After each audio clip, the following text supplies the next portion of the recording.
White heavy checkmark disclaimer. This story is a work of fiction. It is created solely for entertainment purposes and explores themes of love, emotional conflict, and personal choices. Any resemblance to real people, events, or situations is purely coincidental. The story contains emotional and mature themes that may not be suitable for all audiences. Reader discretion is advised. It was a typical Thursday evening when Daniel brought home a guest for dinner. He had mentioned the name Liam several times before, a new coworker from his office, someone he had quickly bonded with. But to Emma, Liam was just a name, part of the background noise of her husband's work life. She didn't expect much when Daniel said, "He's dropping by for dinner tonight."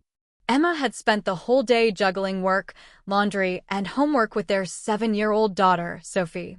She wasn't in the mood to entertain, but she forced a polite smile and set the table. When the doorbell rang, Sophie ran to open it, and Emma followed behind with a dish towel in her hand. And there he was. Tall, confident but not arrogant, with a kind but unreadable expression. Liam. His eyes were an intense shade of green that immediately caught her off guard. He extended his hand with a polite smile. "Hi, you must be Emma. I've heard so much about you." She shook his hand, surprised by the firmness of his grip and how warm his touch was. "All good things, I hope." Dinner was normal, or at least it was supposed to be. But Emma couldn't help noticing how easily Liam got along with Sophie, how attentively he listened when Emma spoke, and how he had this calm energy that made her feel strangely at ease, and yet unsettled. He was respectful, never flirtatious, but there was something in his eyes, curiosity, perhaps, that made Emma feel seen in a way she hadn't felt in years. Throughout the meal, she noticed her husband laughing freely, more relaxed than usual. Liam told jokes, shared stories from the office, and praised Daniel's hard work and loyalty. Emma appreciated that, she really did. But each time Liam's eyes briefly met hers across the table, it was as if time slowed down for just a second. After dinner, Liam offered to help clean up, but Daniel insisted he sit and relax. Emma found herself listening from the kitchen, her heart oddly aware of his presence. She scolded herself for even noticing. He was Daniel's coworker. That's all. That's how it should be. As Liam got up to leave, he thanked Emma again for the meal. Sophie handed him a drawing she'd made at the table, and Liam took it with a warm laugh. "I'll keep this in my office," he promised. Emma stood in the doorway as he stepped out, rain softly tapping the pavement behind him. He turned one last time, offered a small wave, and walked into the night. Emma closed the door, but something had opened.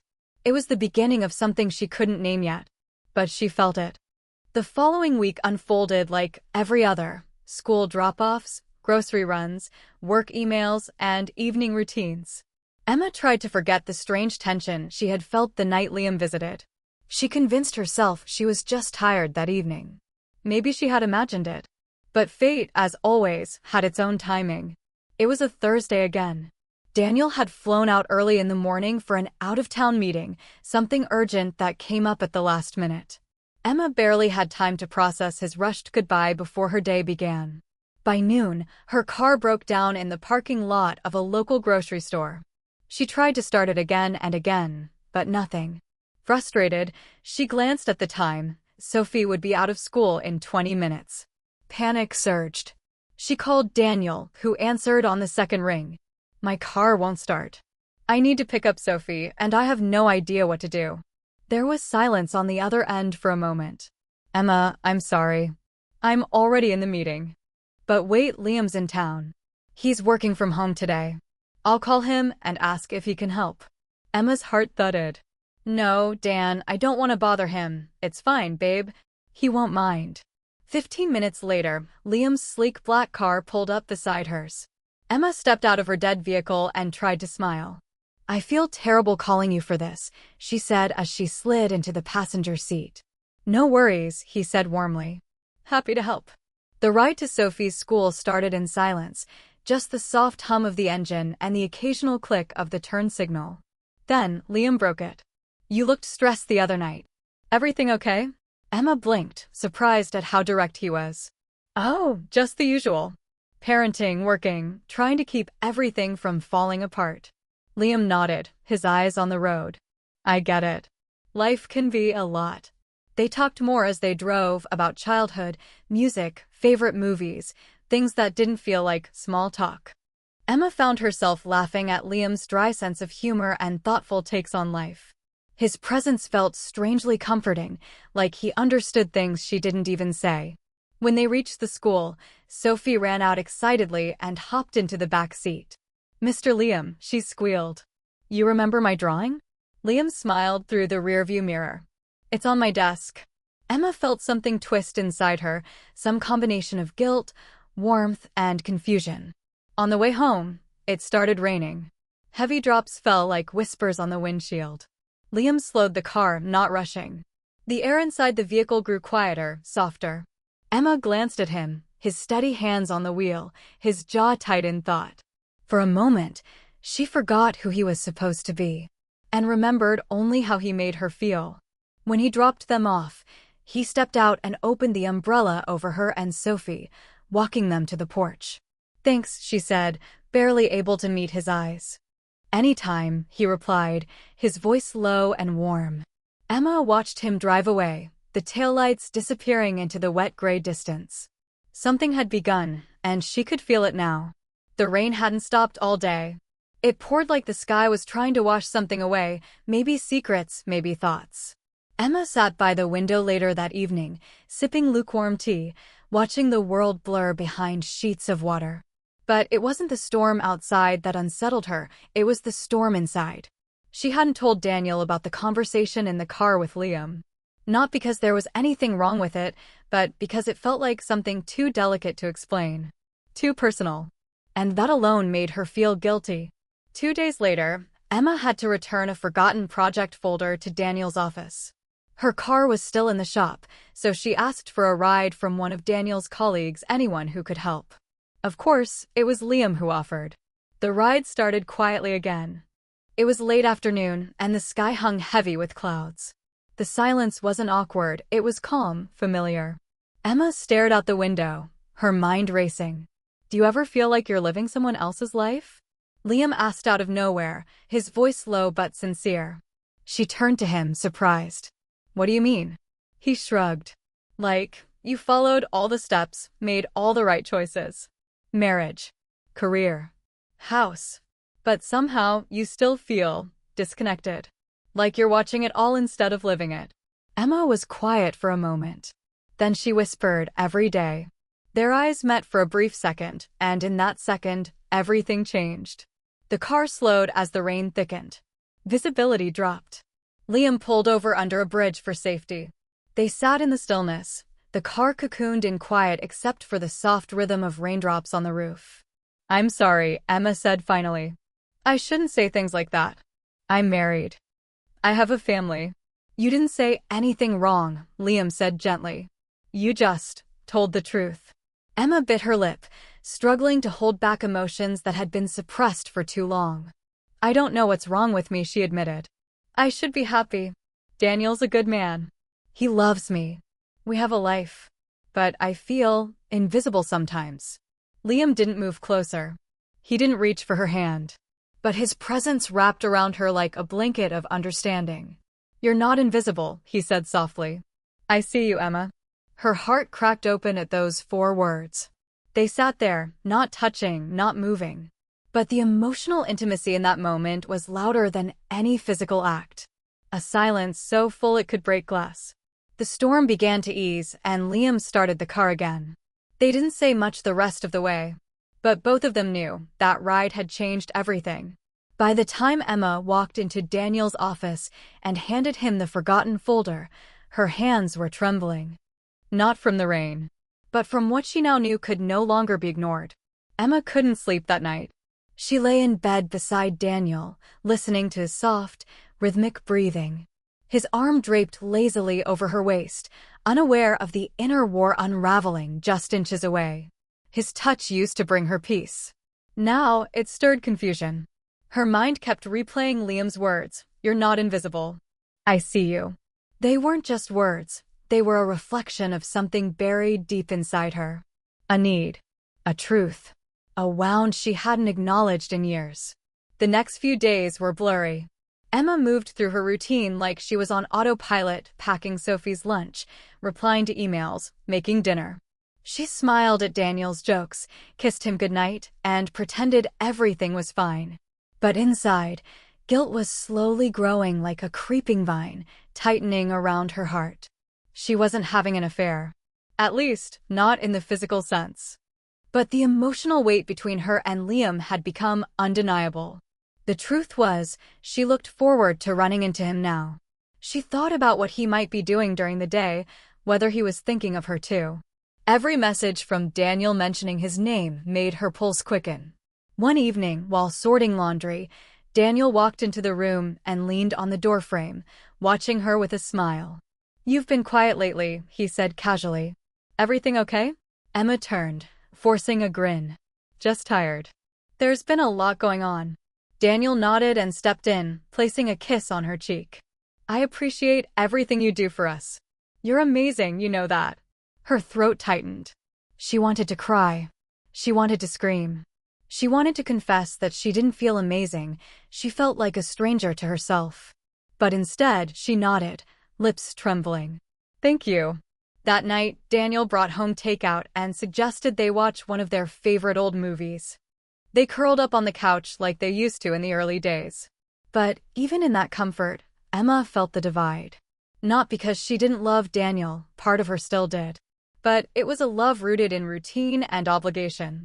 What she had felt with Liam was something else entirely. A spark. A wake-up call. The guilt didn't come from what she had done. It came from what she wanted.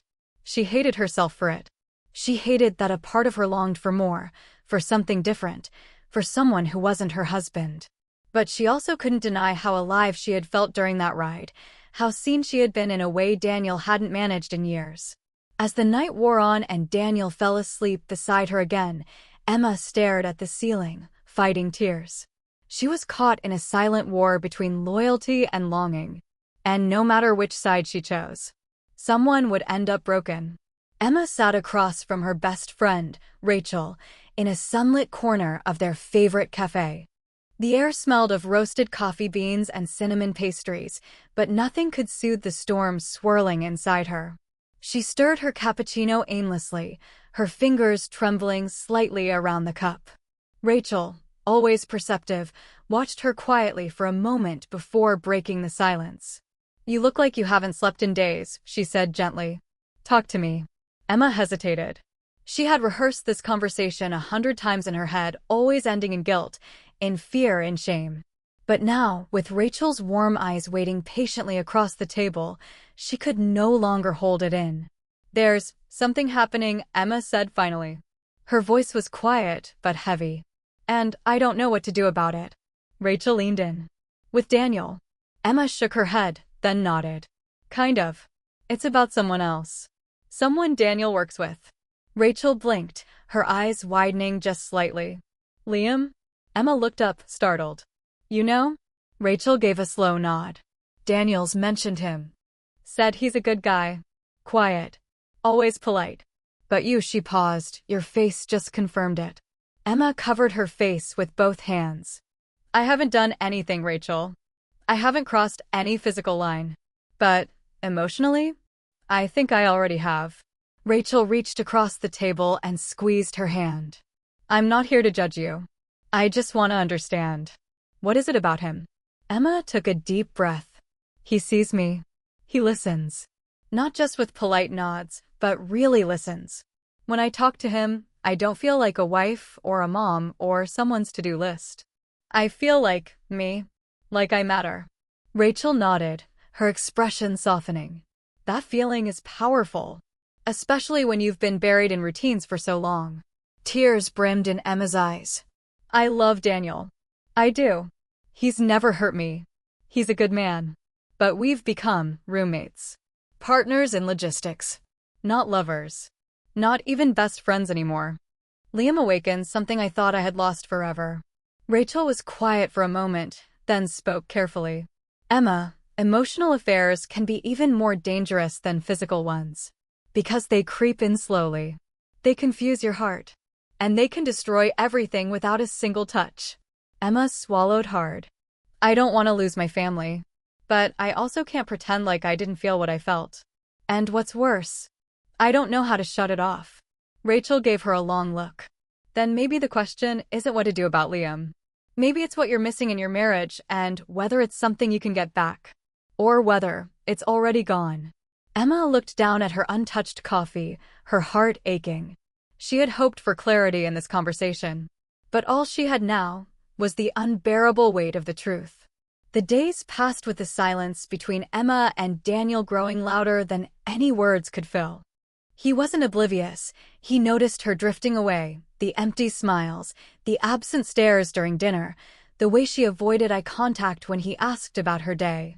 Emma had always been his anchor, but lately, she seemed like a ghost living inside their home. One evening, after tucking Sophie into bed, Daniel found Emma sitting alone on the couch, staring blankly at the television, remote untouched in her hand. The glow of the screen lit her face, but her eyes were elsewhere, far, far away. He sat beside her without a word, waiting. Then, finally, in a low voice, he said, "Emma, are we okay?" Her breath caught in her chest. He didn't sound angry, just tired. Afraid, like a man reaching for something slipping through his fingers. She turned to him slowly.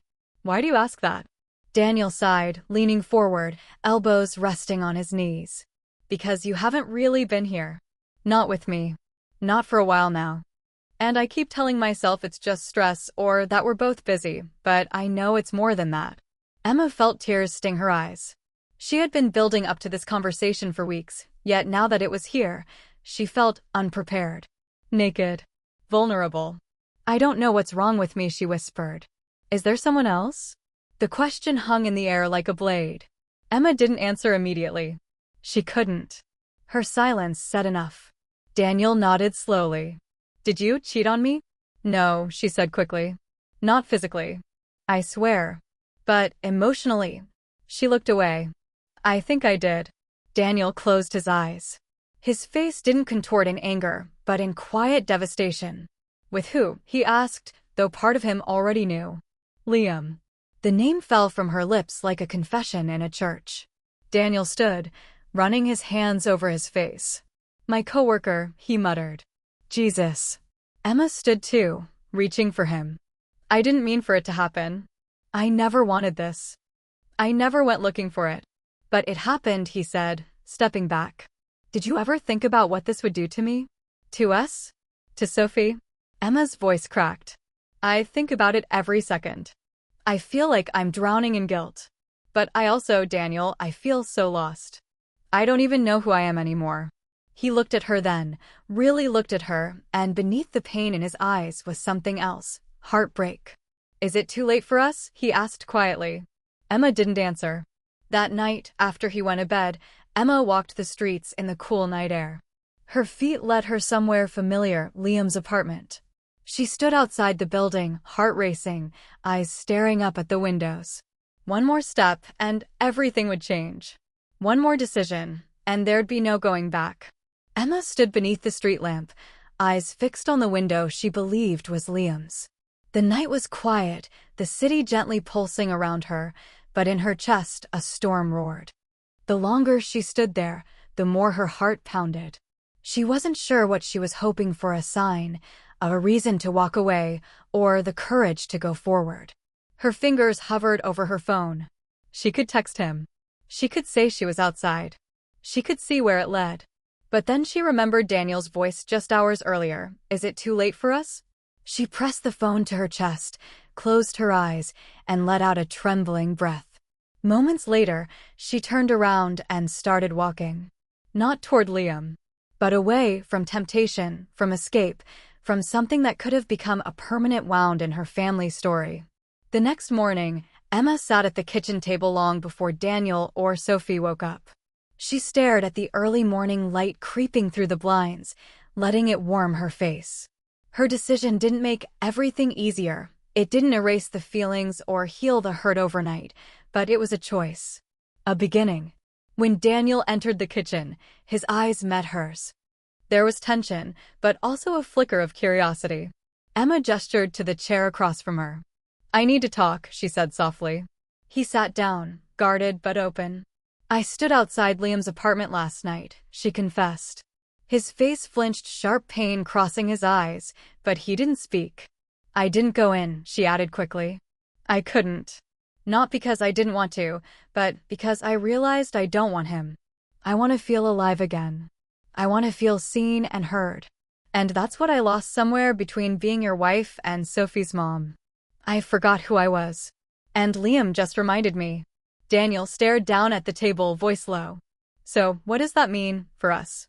Emma reached across and took his hand. "It means, if you're willing, I want to try again. But really try. Not just coexist under one roof.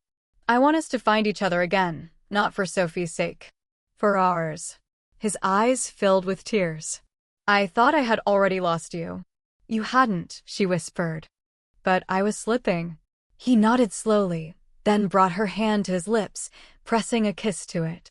"Then let's fight for us." And they did. It wasn't easy. There were hard conversations, therapy sessions, and quiet nights filled with lingering doubt. But slowly, they rebuilt, brick by brick, something more honest than what they had before. As for Liam, Emma never saw him again. Not because he vanished, but because she no longer looked for him. What happened with him wasn't just about desire, it was about rediscovery. And in the end, it wasn't about choosing between two men. It was about choosing herself. And in doing so, she chose the life she truly wanted to live. 74.